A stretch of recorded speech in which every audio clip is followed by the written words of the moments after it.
dans le monde, vous impose-t-on ces préceptes? Ne prends pas, ne goûte pas, ne touche pas. Préceptes qui tous deviennent pernicieux par l'abus et qui ne sont fondés que sur les ordonnances et les doctrines des hommes. Ils ont en vérité une apparence de sagesse, en ce qu'ils indiquent un culte volontaire de l'humilité et le mépris du corps. Mais cela est sans valeur réelle et ne sert qu'à satisfaire la chair. Je crois que tous ce soir, nous savons ce qu'est l'intimidation. Lorsque nous parlons de l'intimidation, nous parlons de quelque chose ou de quelqu'un qui nous fait peur. Qui nous fait peur. Et cette peur, à partir de là, nous paralyse, et de ce fait, eh bien, on se trouve en situation de danger. Et quand on regarde un petit peu les choses, il y a différents types d'intimidation, différents aussi degrés. L'intimidation est caractérisée aujourd'hui comme étant une forme de violence qui s'exprime par un geste, qui s'exprime par une intervention ou un commentaire menaçant, des paroles qui blessent, des images qui humilient et qui touchent la dignité de la personne. Ça, c'est l'une des définitions que j'ai trouvées concernant l'intimidation. Et je dirais que de nos jours, on parle de cyber-intimidation, c'est-à-dire des choses désagréables, et je mets entre guillemets, sur une personne sont diffusées sur les réseaux sociaux. Et quelquefois, cette cyber-intimidation peut être très directe via un SMS, message. Nous voyons aussi l'intimidation prendre de l'ampleur dans les milieux scolaires. Ça, c'est un sujet pour lequel notre ministère de l'Éducation nationale, eh bien, se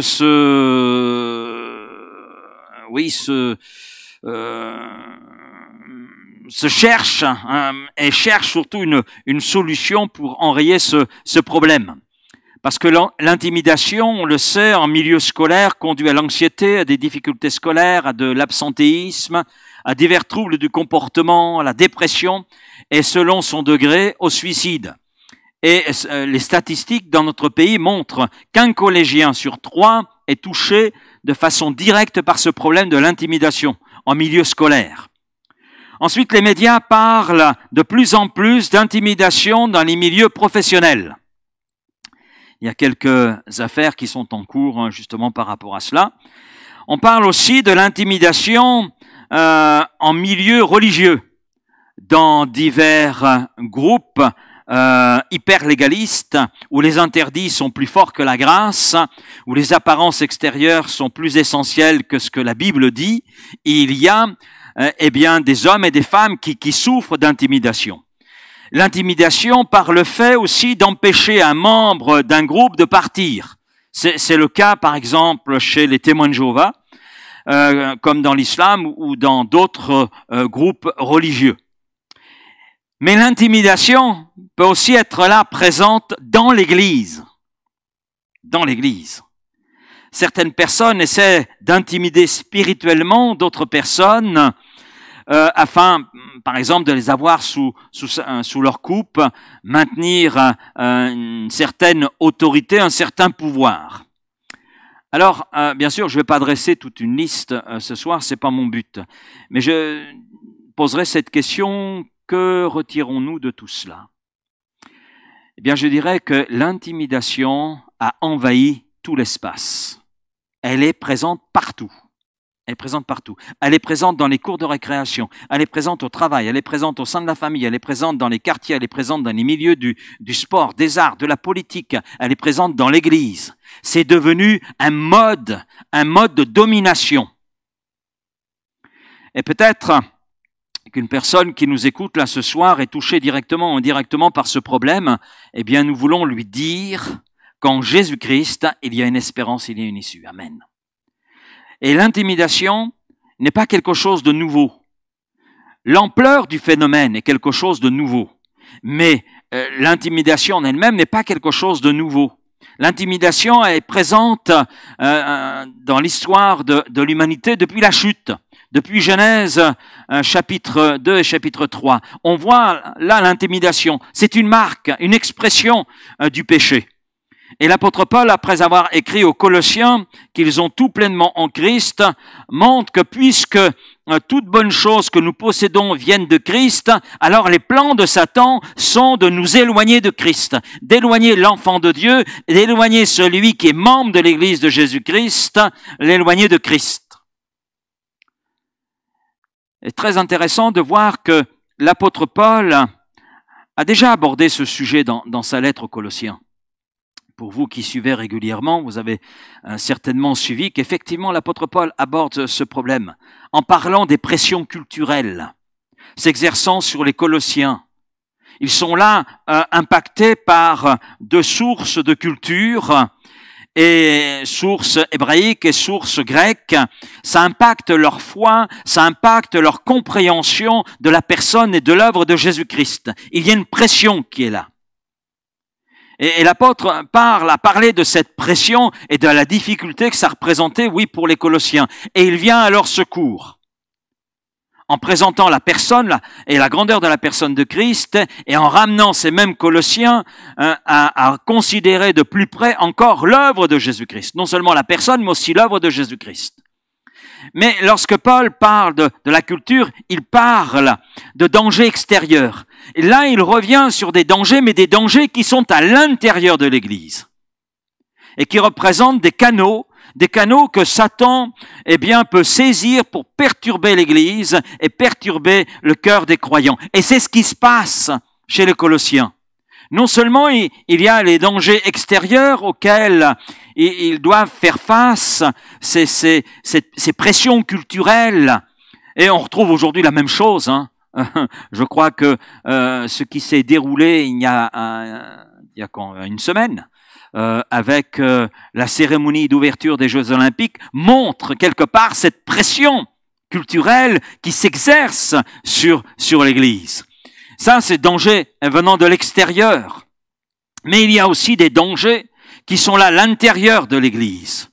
Et l'apôtre Paul est là pas simplement pour présenter les dangers qui sont extérieurs des Colossiens, mais il présente les dangers qui sont à l'intérieur et qui les amènent à avoir aussi par rapport à la personne et l'œuvre de Jésus-Christ, quelques troubles, quelques questionnements. Donc l'apôtre Paul vient à leur secours et je crois qu'il vient aussi à notre secours. Parce que les problèmes d'hier sont les problèmes que l'on rencontre aussi aujourd'hui. Les pressions culturelles auxquelles les Colossiens devaient faire face et les pressions culturelles auxquelles nous devons faire face aujourd'hui. Ça porte pas le même nom, mais on retrouve cela. C'est le monde qui cherche à imposer son point de vue et on sait qui est le prince de ce monde. Donc on n'a pas à être troublé par cela dans la mesure où on est ancré dans la parole de Dieu. Mais il y a aussi et là on doit être objectif, ne pas être naïf. Et il y a aussi des dangers qui viennent de l'intérieur. Et nous savons que l'une des armes favorites de Satan, c'est justement l'intimidation. Et c'est le sujet que l'apôtre Paul aborde dans le paragraphe que nous avons lu. Et il y a plusieurs intimideurs. Ne cherchez pas le mot dans le dictionnaire, je ne l'ai pas trouvé, mais je l'invente pour la soirée. Donc voilà. Alors l'apôtre Paul met en évidence un premier intimideur. Le premier s'appelle Monsieur Tyrannus. Monsieur Tyrannus. Alors la particularité de ce chrétien qui est là dans l'église d'Éphèse, c'est qu'il veut que je suive ces règles à la place de Christ. Oui, frère Tyrannus prend Jésus et la Bible, puis il ajoute ses propres règles, ce qu'il pense être essentiel pour faire du chrétien un bon chrétien. Il ajoute un petit peu sa sauce. Et bien sûr, avec ce frère, Monsieur Tyrannus, tout y passe. La nourriture, la vie familiale, la vie d'église, le culte, etc. Et c'est ce que nous avons lu, et je vais lire le même texte, les versets 16 et 17, dans une traduction plus moderne, en Paroles vivantes. Et l'apôtre Paul dit ceci: c'est pourquoi personne n'a le droit de vous juger ou de vous critiquer à propos du manger ou du boire, ni de vous imposer l'observance des jours de fête, des nouvelles lunes ou des sabbats. Tous ces rites n'étaient que des figures passagères, ombre de choses à venir. La réalité, elle est en Christ. Amen. Alors à Colosse, il y avait des chrétiens de la famille de Tyrannus, et Paul écrit aux Colossiens, et il s'adresse à nous aujourd'hui en nous disant de ne pas nous laisser intimider par frère Tyrannus ou tous ceux qui sont de la même famille. Ne pas laisser frère Tyrannus nous juger en matière de nourriture ou en matière de boisson. C'est ce qu'il est en train de dire aux Colossiens, c'est ce qu'il est en train de nous dire. Bien sûr, il s'agit, l'apôtre Paul le sous-entend, il s'agit, en ce qui concerne la nourriture, la boisson, d'avoir un équilibre. C'est évident, c'est évident. Maintenant, j'ai imaginé les repas fraternels à Colosse. J'ai imaginé. Oui, il y avait dimanche dernier à Colosse, donc un repas fraternel, et Monsieur Tyrannus et sa famille ont quelque peu réagi. Ben oui, parce que dans l'église de Colosse, il y a des chrétiens d'origine juive, mais il y a des chrétiens d'autres origines. Il y a ce que l'on appelle des gentils, des non-juifs, donc des gens d'origine grecque, voire même d'ailleurs. Et Monsieur Tyrannus, lors du repas communautaire de dimanche dernier, a vu la famille Tartiflette. Alors là, quand il a vu la famille Tartiflette avec le plat de crevettes à la mayonnaise, là, c'était un premier choc. Mais il y a eu plus que cela. Il y a eu la famille Duporkis. La famille Duporkis est venue avec un beau rôti de porc avec des haricots verts. Et là, Monsieur Tyrannus et ceux qui suivent sa pensée, eh bien, Monsieur Tyrannus et ses compères se sont mis en colère en voyant ces plats. Ils ont trouvé cela inadmissible. Alors, quel est le problème? En fait, il faut remonter au livre du Lévitique. Lévitique chapitre 11, les versets 2 à 20. Et dans ce chapitre 11 du livre des Lévitiques, on apprend que les crevettes et le porc sont dans les aliments impurs. Alors, Monsieur Tyrannus est un chrétien d'origine juive qui reste attaché aux lois de l'Ancien Testament. Alors vous imaginez, quand il a vu ce plat de crevettes avec la mayonnaise, quand il a vu la famille du Porkis arriver avec ce beau rôti avec les haricots verts, là, c'était inadmissible, c'était une atteinte à la sainteté. Et l'Église, à ses yeux, n'était plus dans les voies de Dieu, dans les voies de la sainteté.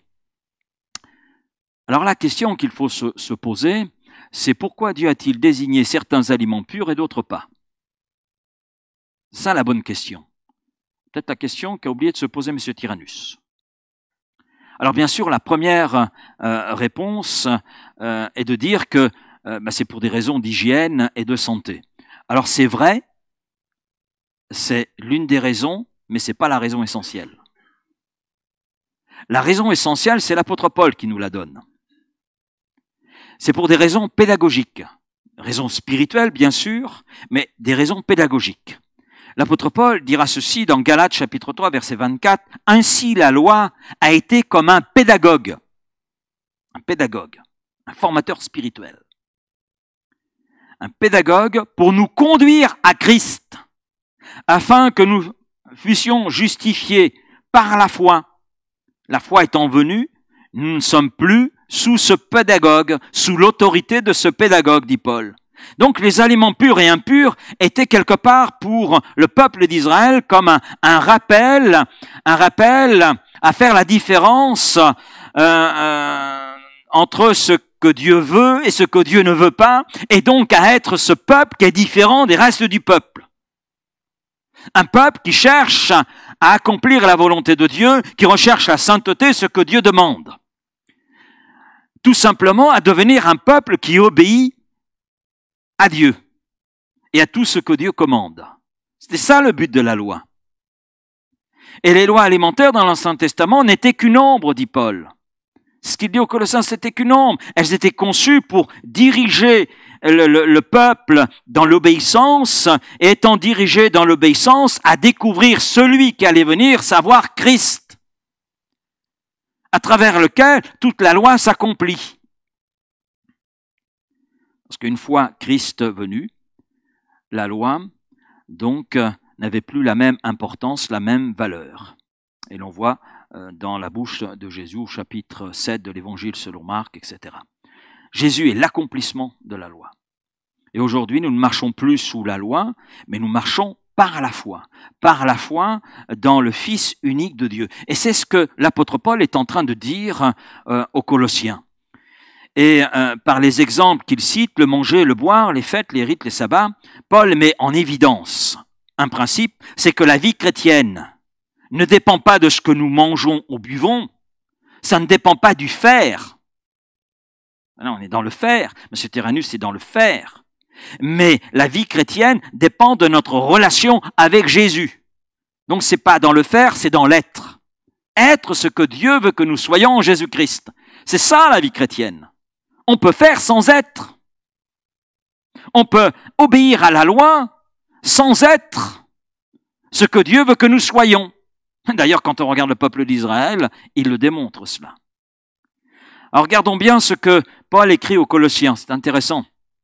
Paul n'écrit pas que c'était mal pour un juif d'observer les fêtes juives, les lois alimentaires. Ce n'est pas mal s'il les considérait comme faisant partie de sa culture, comme quelque chose qui désignait Christ et qui plaçait Christ à la place qui devait lui revenir, à savoir la première. Et Paul écrit que c'est une erreur de la part de M. Tyrannus, donc de ces juifs attachés à la loi plus qu'à la grâce, de faire pression sur d'autres chrétiens qui ne sont pas intéressés d'observer des fêtes juives, des lois alimentaires, des rites et des sabbats. Parce que dans cette situation, en imposant, Christ n'est plus présent. Parce que le rite, la fête, les fêtes, etc., en arrivent à surpasser Christ. Et c'est une erreur. C'était l'ombre des choses à venir. La réalité, c'est Christ. Et quelquefois, les rites, etc., eh bien, font perdre de vue ce qui doit être le but du chrétien, à savoir sa relation avec Christ, être ce que Dieu veut qu'il soit en Jésus-Christ. Sur bien des pratiques, bien des aspects de la vie chrétienne, de la vie d'Église, nous avons, c'est vrai, des convictions. Nous avons des convictions les uns les autres. Nous avons des convictions qui ont été forgés par quelques textes bibliques, mais qui ont aussi été forgés par la compréhension qui est la nôtre de ces textes. Mais à cela est venu s'ajouter aussi les enseignements de tel ou tel pasteur, et on peut avoir deux pasteurs avec un enseignement qui va s'opposer, ça peut arriver. Et on ajoute là-dessus nos expériences, on ajoute là-dessus la lecture d'ouvrages, des idées glanées ici et là. Et ces convictions, on va les mettre en avant, mais ces convictions, si elles n'ont pas pour centre Christ, eh bien on en arrive à être des intimideurs, à l'exemple de M. Tyrannus. Et pour celui qui est sous la grâce, j'allais dire, tous les aliments sont purs. 1 Timothée chapitre 4, versets 4 et 5. Et puis tous les jours appartiennent à Dieu. Amen. Le dimanche comme le samedi, le vendredi comme le lundi, le mardi comme le mercredi. Ce qui veut dire que les chrétiens sont donc libres. Libres s'ils le veulent de suivre un régime cachère ou d'observer le sabbat s'ils le souhaitent. Paul dit qu'il n'y a rien de mal à ces choses. Cependant, en tant que chrétiens, nous ne devons pas penser que manger cachère, observer le sabbat, nous rapproche de Dieu. Et à partir de là, en arriver à juger un autre frère ou une autre sœur qui n'observe pas les mêmes choses. Parce que lorsque nous commençons à imposer aux autres nos préférences chrétiennes, nos convictions forgées par toutes les sources que j'ai citées, eh bien, nous nous transformons en Monsieur Tyrannus, en un frère tyran, qui éloigne les gens de Jésus, qui suscite des tensions au milieu des frères et sœurs, et là, Satan va s'amuser comme au milieu d'un jeu de quilles. Ça, c'est le premier intimideur que mentionne l'apôtre Paul. Il y en a un deuxième. Enfin, en réalité, c'est pas un, c'est une intimiditrice. C'est Madame Mysticus. Vous connaissez sœur Mysticus? Bon, elle est à Colosse, elle n'est pas à Vitrolles. Hein. Alors, que dit l'apôtre Paul au sujet de Madame Mysticus, de cette chère sœur en Christ? Que personne ne vous méprise donc. Je dis dans Parole vivante. Hein. Ne vous laissez pas condamner ou ravir la palme qui doit couronner votre course par ces gens qui font les humbles et voudraient vous entraîner dans leur culte des anges. Ils se rendent intéressants par des visions d'illuminés auxquelles ils accordent toute leur attention. Avec cela, ce sont de pauvres orgueilleux, ridiculement enflés par leurs pensées toutes humaines. Verset 19, ils omettent de s'attacher au chef, à la tête du corps. C'est la tête qui coordonne tous les mouvements du corps par les nerfs et les muscles. Ainsi, chaque partie reçoit la force nécessaire à sa croissance jusqu'à ce que l'ensemble soit parvenu à la stature fixée par la volonté de Dieu. Alors, le verset 18, que personne ne vous méprise donc, ne vous laissez pas condamner ou ravir la palme qui doit couronner votre course. Littéralement, on peut traduire que personne ne vous disqualifie. Vous disqualifie. Le mot grec qui est utilisé par l'apôtre Paul est plus juste dans ce sens. C'est l'image de quelqu'un qui a décidé d'être un arbitre sans avoir l'autorité d'être arbitre. C'est ça en fait, l'idée. Et c'est l'unique emploi d'ailleurs de ce mot dans le Nouveau Testament. On le trouve nulle part ailleurs. Là, l'apôtre Paul l'emploie vraiment spécifiquement. Hein. Et Paul ici nous avertit envers ceux qui veulent nous disqualifier. C'est-à-dire ceux pour qui nous ne sommes pas assez bien, pas assez spirituels, pas aptes à comprendre un certain niveau de spiritualité. C'est ça ce que Paul est en train d'exposer là. Madame Mysticus, vous ne savez pas, je vais vous l'apprendre. Madame Mysticus parle beaucoup de rêves, parle beaucoup de visions, parle beaucoup de révélations, parle beaucoup de pensées venant du ciel. Et comme dit Paul, ne vous y trompez pas, tout cela découle d'une fausse humilité. Et Madame Mysticus en est arrivée à parler de révélation angélique. Oui, c'est allé un petit peu plus loin. Les êtres angéliques dans sa bouche occupent une place qui est plus importante que la place que devrait normalement occuper Jésus. Alors c'est très intéressant parce que j'ai le souvenir, il n'y a finalement pas si longtemps que cela, on parlait sous l'impulsion de quelques télévangélistes anglophones, on parlait de plumes d'ange, de paillettes d'or. Hein. Il y a toute une théologie qui s'est là développée, des plumes d'ange qui soi-disant tombaient sur l'auditoire. Voilà. Donc le problème c'est que jusqu'à maintenant, je n'ai jamais vu quelqu'un me présenter une plume d'ange. Bon. Alors la question par rapport à cela que je me pose, est-ce que cela a conduit les auditoires dans une relation plus profonde avec Jésus? Ben, je ne suis pas convaincu. Je ne suis pas convaincu. Au regard de tout ce que cela a suscité de division, de querelles, de conflits dans l'Église de Jésus-Christ, je ne vois pas cette situation, cette chose, cette doctrine, cette pensée, cette soi-disant révélation, eh bien, conduire les gens dans une relation plus profonde avec Jésus. À Colosse, Madame Mysticus a réussi à entraîner des chrétiens dans le culte des anges. On peut être surpris, hein, parce qu'elle est arrivée à prétendre vivre des événements surnaturels extraordinaires tels que des rêves, des visions, grâce à des visitations angéliques. Et je sais que ces derniers temps, il y a beaucoup de livres qui sont sortis justement sur les anges. On est revenu, c'est un petit peu cyclique, hein, il y a des choses qui reviennent comme cela. Il y a un intérêt grandissant au niveau des anges et on parle de plus en plus de révélations angéliques.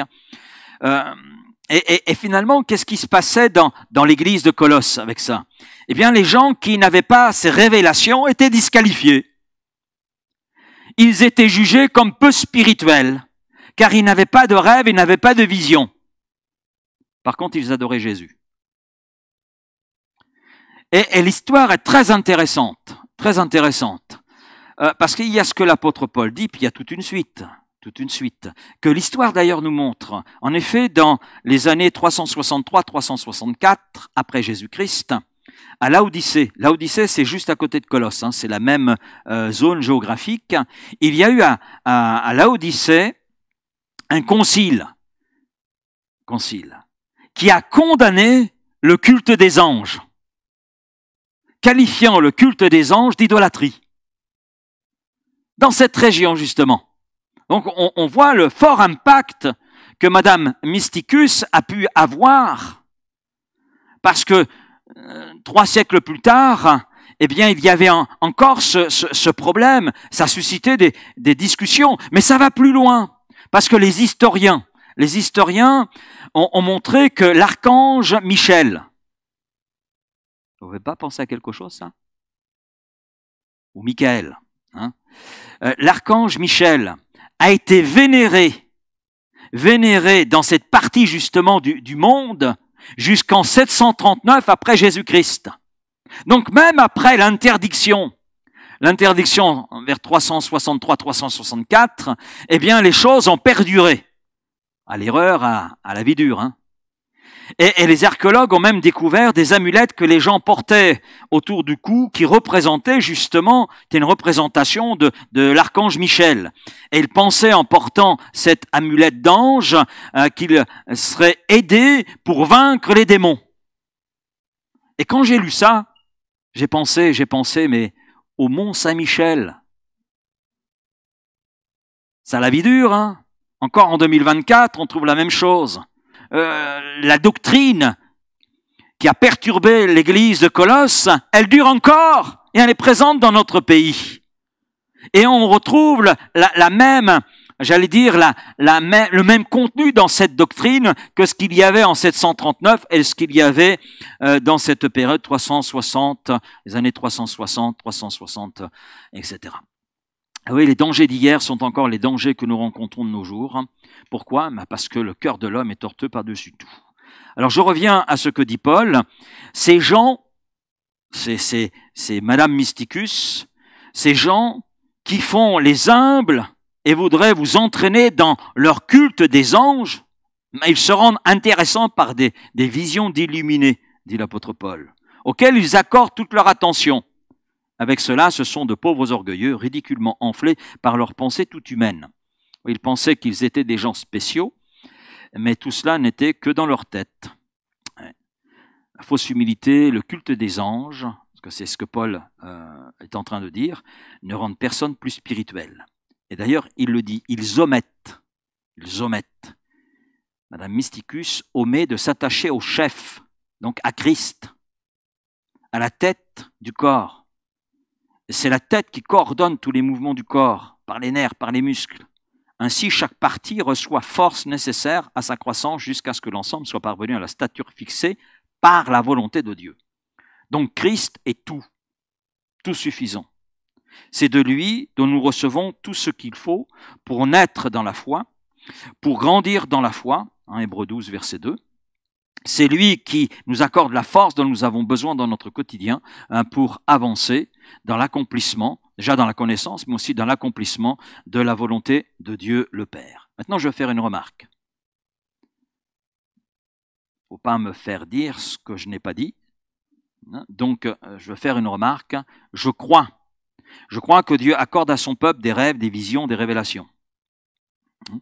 Mais, quand je lis la parole de Dieu, premièrement, rien de tout cela ne vient en opposition avec la parole de Dieu. C'est la première chose. On peut avoir des rêves, des visions, des révélations, mais elles sont toujours en accord avec la parole écrite de Dieu. Toujours. Et Paul dira aux Galates, quand bien même un ange viendra avec un autre évangile, que celui qui vient avec une telle pensée soit considéré comme un anathème. Donc c'est très fort. Très fort. Parce qu'en fait, ça vient en contradiction avec la révélation écrite. Ça, c'est la première chose. Deuxièmement, le but Le but, rêve, révélation, vision, est toujours de nous conduire plus près de Christ et non pas de nous en éloigner. Ça, c'est la deuxième chose. La troisième chose, c'est que ces choses que je viens de citer ne font pas de nous des chrétiens plus spirituels. Heureusement. C'est comme les dons spirituels. C'est pas parce que j'exerce les dons spirituels que je suis plus spirituel que mon frère et ma sœur. Si je le pense, je me trompe, je me fourvoie. Et je risque de faire face à la résistance de la part de Dieu. Parce que Dieu résiste aux orgueilleux, mais il fait grâce aux humbles. Hein? Donc, ce n'est pas parce que j'ai reçu des rêves, que j'ai des révélations, des visions, que je suis plus spirituel et supérieur aux autres. Cela fait au contraire de moi un chrétien plus responsable que les autres. C'est ce que je retire de l'enseignement même de l'Écriture. Il y a un troisième intimideur dans l'Église. Je ne sais pas si vous le connaissez, c'est M. Régimus. Oui, après frère Tyrannus, sœur Mysticus, il y a M. Régimus. Régimus. Alors, il est question de lui, donc dans les versets 20 à 23. Si vous êtes mort avec Christ au rudiment du monde, c'est-à-dire au principe du monde, pourquoi, comme si vous viviez dans le monde, vous impose-t-on ces préceptes? Ne prends pas, ne goûte pas, ne touche pas. Préceptes qui tous deviennent pernicieux par l'abus et qui ne sont fondés que sur les ordonnances et les doctrines des hommes. Ils ont, à la vérité, une apparence de sagesse, en ce qu'ils indiquent un culte volontaire de l'humilité et le mépris du corps. Mais ils sont sans aucun mérite et ne contribuent au final qu'à la satisfaction de la chair. Wow. Alors, on reprend ce même passage dans une autre traduction, verset 20. « S'il est vrai que dans la communion avec Christ, avec le Christ, vous êtes morts pour les puissances spirituelles qui régissent ce monde, et que vous êtes libérés de ces notions religieuses élémentaires, pourquoi continuez-vous à agir comme si votre vie appartenait encore à ce monde? Pourquoi acceptez-vous de vous laisser imposer règlements et défenses comme « ne prends pas ceci, ne mange pas de cela, ne touche pas ici, ne fais pas usage de cela, etc. » Toutes ces choses matérielles ne sont-elles pas destinées à être consommées et à périr par leur usage même? Voilà bien des commandements et des enseignements purement humains.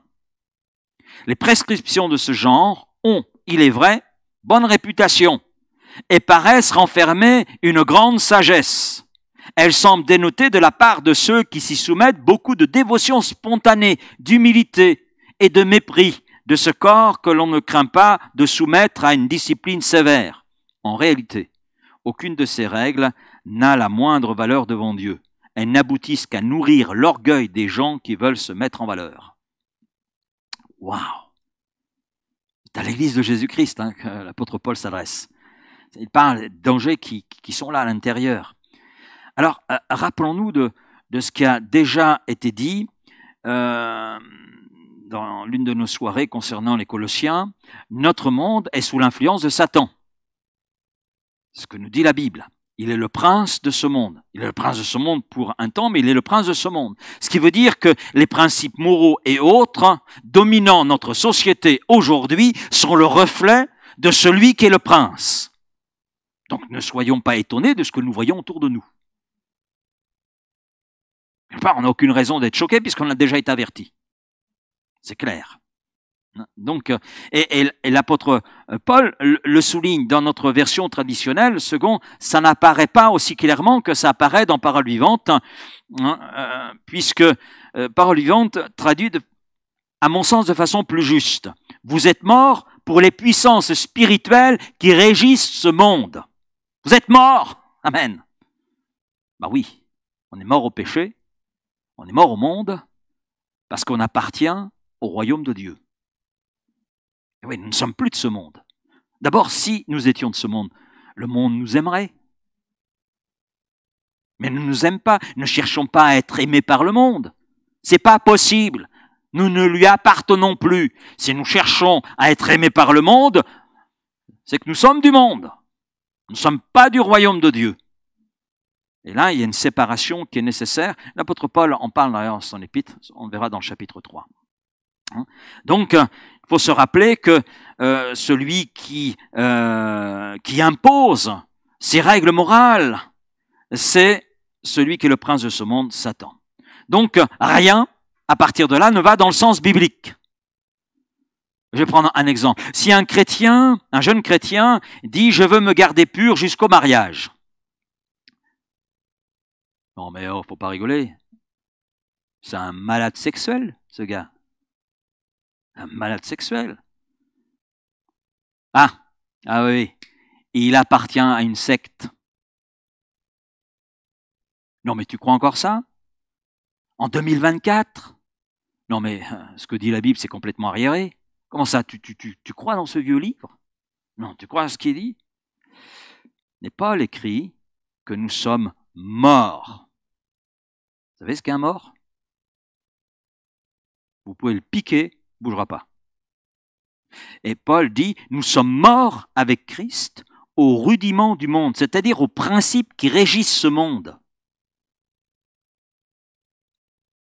Paul est clair, hein, il ne peut pas être plus clair. Cela signifie que la vie qui est la nôtre est celle de Christ et que les principes qui dominent notre vie ne sont pas les principes de ce monde et de celui qui est le prince de ce monde. Amen, alléluia. Mais c'est les principes du royaume de Dieu. Ça, c'est notre positionnement de foi, c'est notre engagement avec Christ. Et à partir de là, nous pouvons dire non à toute manipulation. Toute manipulation. Et cela d'autant plus que la parole de Dieu et l'action du Saint-Esprit en nous donnent du discernement. Encore faut-il en tenir compte. Et à partir de là, on peut résister à frère Régimus, qui n'arrête pas de nous dire « ne mange pas, ne goûte pas, ne touche pas ».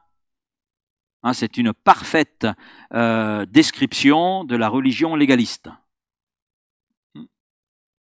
Parce que toutes ces règles légalistes, comme dit l'apôtre Paul, tout ça, ça paraît juste.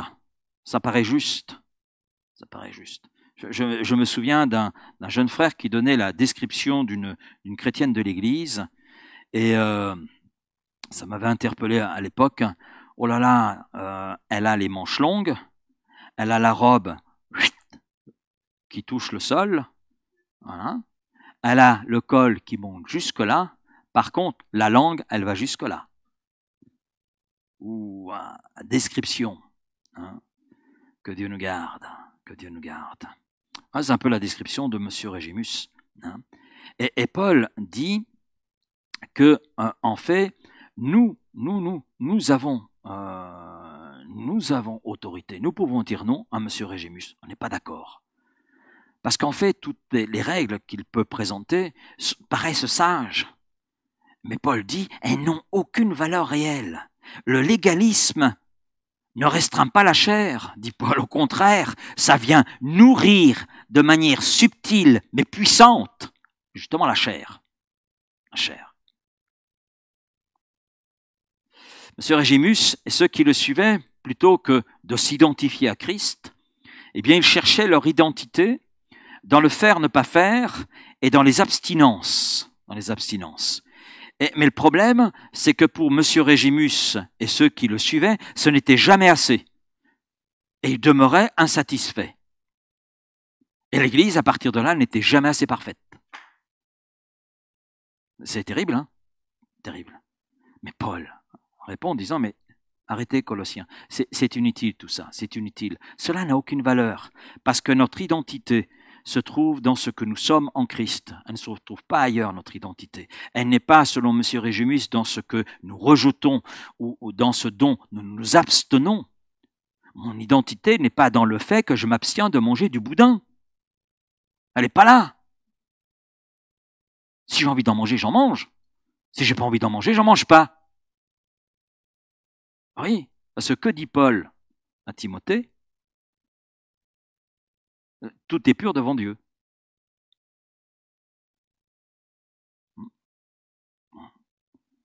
Mais mon identité n'est pas là. Mon identité, elle est en Christ. Amen. Amen. Les trois intimideurs que Paul met en évidence finalement dans ce paragraphe qui fait l'objet de notre réflexion ce soir, eh bien, provoquait dans l'église de Colosse, sinon Paul ne serait pas intervenu de cette façon-là, je pense, provoquait de la frustration, provoquait de l'incompréhension et minimisait la personne et l'œuvre de Jésus-Christ. Ça suscitait du trouble dans le cœur des Colossiens qui n'arrivaient pas à s'y retrouver, et cela reste vrai aujourd'hui. Que ce soit M. Tyrannus, Mme Mysticus, M. Régimus, lorsqu'ils sont présents dans une église, suscitent exactement ce qu'ils suscitaient chez les Colossiens. Ça suscite exactement la même chose. Et ça pose question. Ça pose question. Et là, Paul, eh bien, ramène les Colossiens en leur disant, votre identité, elle est dans qui est Christ et dans ce qu'a fait Christ. Tout est là. Tout est là. Amen. Alors peut-être que quelqu'un a été bousculé dans sa vie chrétienne par de tels intimideurs, un monsieur Tyrannus, une madame Mysticus, un monsieur Régimus. Eh bien, en Jésus-Christ, amen, se trouve la pleine liberté. En Jésus-Christ se trouve la pleine liberté.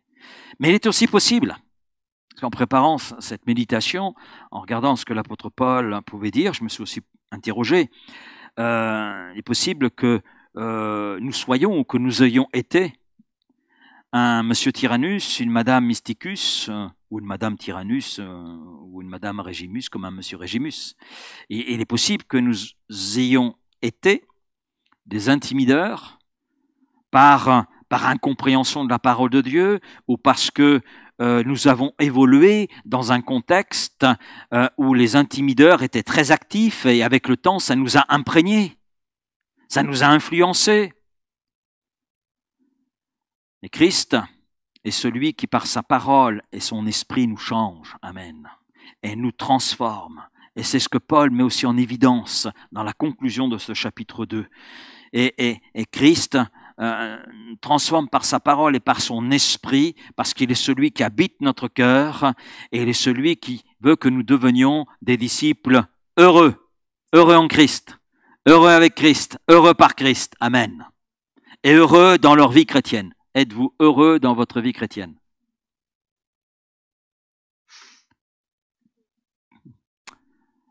C'est quelque chose sur lequel on reviendra, ça. Hein? Merci Seigneur pour sa parole. On prie ensemble? Seigneur, merci. Merci pour ce paragraphe que tu nous laisses. Et c'est vrai qu'il y a toute une profondeur, Seigneur, dans ce que Paul peut la dire, et il y a encore beaucoup à creuser, beaucoup à examiner. Mais Seigneur, aide-nous à comprendre, à saisir, et surtout à être ces disciples que tu veux que nous soyons. Et merci parce que notre identité, elle est vraiment en toi. Et je te prie pour mes frères et sœurs présents, Seigneur, ce soir, qu'ils trouvent vraiment leur identité en toi. Non pas dans du faire, pas faire, dans des règles humaines, dans des règles qui ont pu être établies, qui ne seraient peut-être pas mauvaises en soi, mais Seigneur, qu'ils trouvent leur identité en toi. Parce que nous savons quand les difficultés surgissent, quand les besoins sont là, Seigneur, ce qui demeure, c'est cette relation avec toi. Ce qui nous renforce, c'est cette relation avec toi. Alors merci de bénir mes frères et sœurs en cela. Merci de bénir ceux qui nous écoutent, ceux qui sont là sur les réseaux sociaux, qui sont à l'écoute de ce message de ce soir. Seigneur, je te prie, peut-être pour ceux qui ont souffert d'un tel intimideur dans l'Église, dans leur contexte spirituel, ecclésial. Je crois, Seigneur, que tu leur accordes cette pleine libération de ce carcan, cette pleine liberté, parce qu'en Jésus-Christ, il y a cette liberté. Nous sommes pleinement libres. Amen. Libres en toi, libres avec toi, libres par toi. Alors merci Seigneur. Puis je te priais peut-être pour un monsieur Tyrannus, une madame Mysticus, un monsieur Régimus, qui peut-être est là à l'écoute de ce message et qui sont donc concernés. Peut-être, Seigneur, que ça suscite peut-être une colère. Bien Seigneur, je te prie de bénir ce frère, cette sœur. Je te prie là vraiment d'intervenir dans ta grâce, parce qu'il y a en toi les possibilités de changer, les possibilités d'être ce que toi tu veux que nous soyons, et ainsi de trouver notre pleine identité en toi. et d'être heureux dans notre vie chrétienne. Oui, Seigneur Père, merci pour tout ce que tu veux faire, tout ce que tu veux encore accomplir. Et cela en réponse à la prière et en réponse à la foi que l'on place en toi. Et je te bénis, Père, dans le nom de Jésus-Christ. Amen.